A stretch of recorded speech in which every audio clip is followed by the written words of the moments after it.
अरे जिया वाह।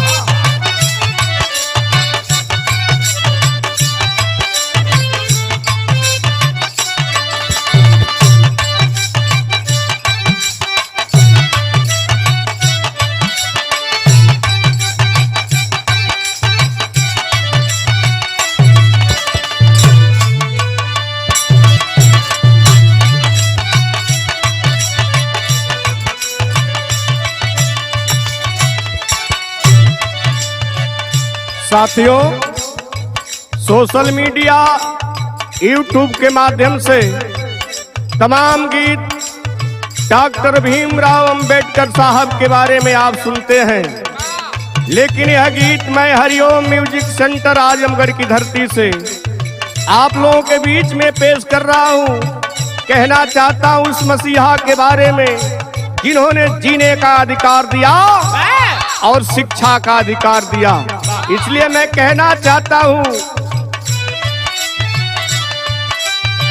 14 अप्रैल यादगार मितवा, 14 अप्रैल यादगार मितवा, जन्म लिहल साहब जी हमारे मितवा।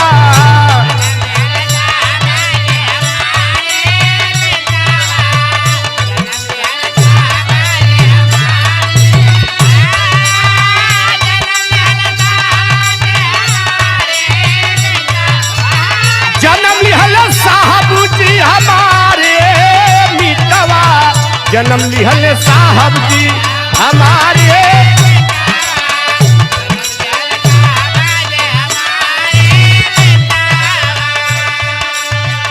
ऐ साथियों, यह देश छुआछूत आडंबर में फंसा हुआ था, लेकिन हम लोगों के बीच में एक ऐसा लाल आया और किया क्या, खिली गईली बाबू रामजी राव के फुलवारी।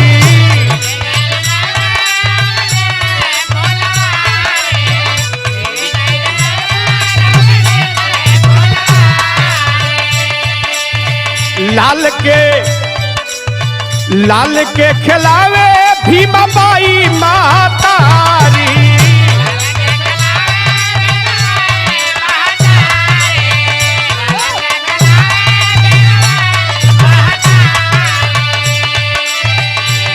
घर भैले उजियारे मितवा, दलित घर भैले उजियारे मितवा, जन्म लिहल साहब जी हमारे मितवा।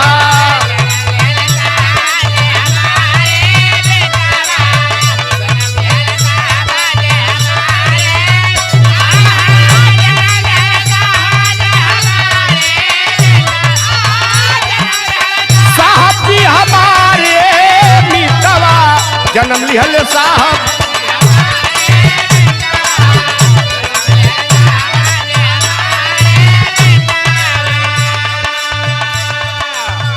साथियों, जब पैदा हुए बाबा साहब भीमराव अंबेडकर, धीरे धीरे जब सयान हुए तब हुआ क्या, देशवा विदेशवा में कईले पढ़ाई।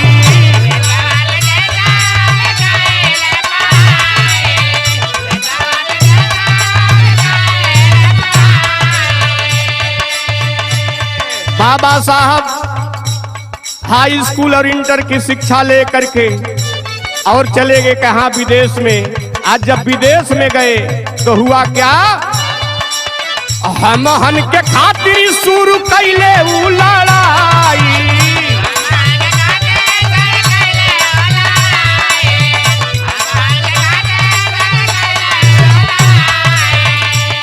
85% के साथियों और अनुसूचित के साथियों के लिए बाबा भीमराव अंबेडकर साहब ने एक काम किया, क्या, तब जाके मिलली अधिकार मितवा, तब जाके मिलली अधिकार मितवा, जन्म लिहल साहब जी हमारे मितवा।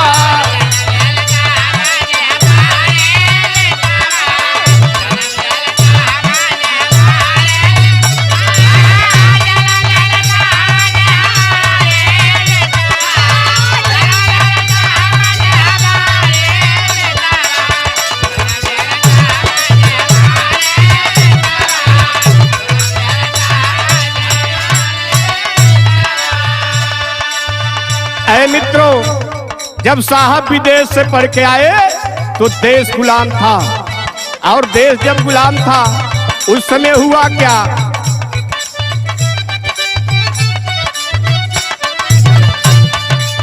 सुंदर संविधान लिखे दुनिया में आला।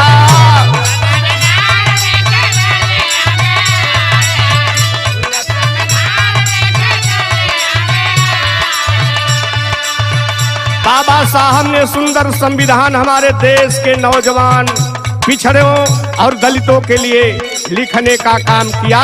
तो इसलिए मैं कहना चाहता हूँ, सुंदर संविधान लिखे देशवा में आला।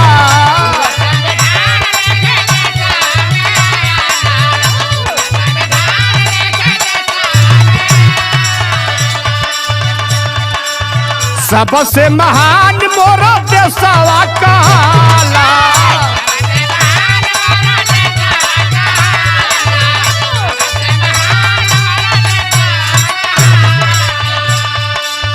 दुखियन के मिटल अंधकारे मिटावा, दुखियन के मिटल अंधकारे मिटावा, जन्म लिहले साहब जी हमारे मिटावा।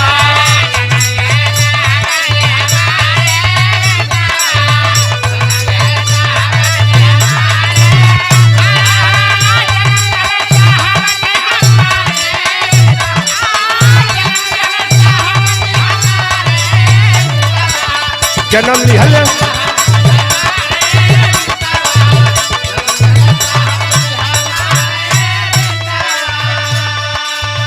जो संविधान डॉक्टर भीमराव अंबेडकर साहब ने दलितों और पिछड़ों को दिया, साथियों आज कुछ मनवादी लोगों ने उस संविधान को मिटाना चाहते हैं। इसलिए मैं कहना चाहता हूं दलित साथियों से और बैकवर्ड के साथियों से, क्या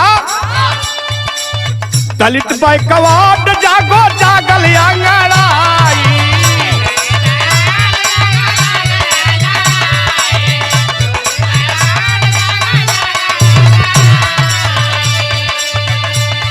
ऐ दलित और बैकवर्ड के साथियों, आप लोगों से मैं कहना चाहता हूं, क्या दलित बैकवर्ड जागो आइल अंगड़ाई।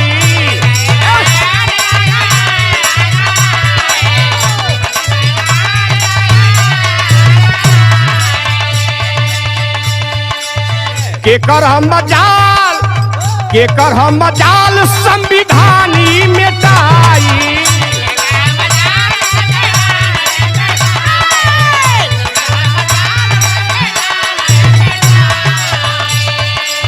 लड़े खाती हो जा होशियारे मितवा, लड़े खातिर हो जा होशियारे मितवा, जन्म लिहले साहब जी हमारे मितवा।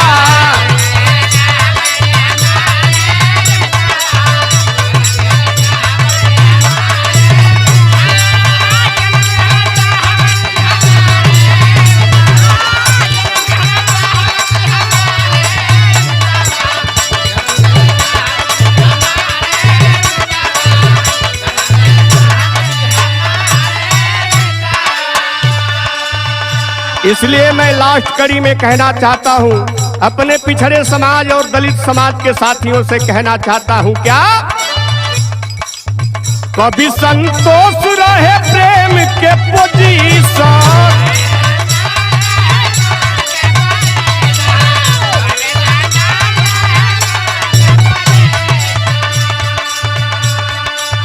कभी संतोष रहे प्रेम के पोजीशन, इहे समझावत बाटे बाबा जी को मिशन।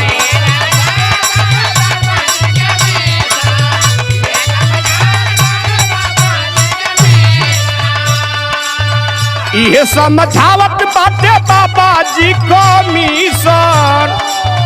हर के सरैया होशियारे मितवा, हर के सरैया होशियारे मितवा, जन्म लिहले साहब जी हमारे मितवा।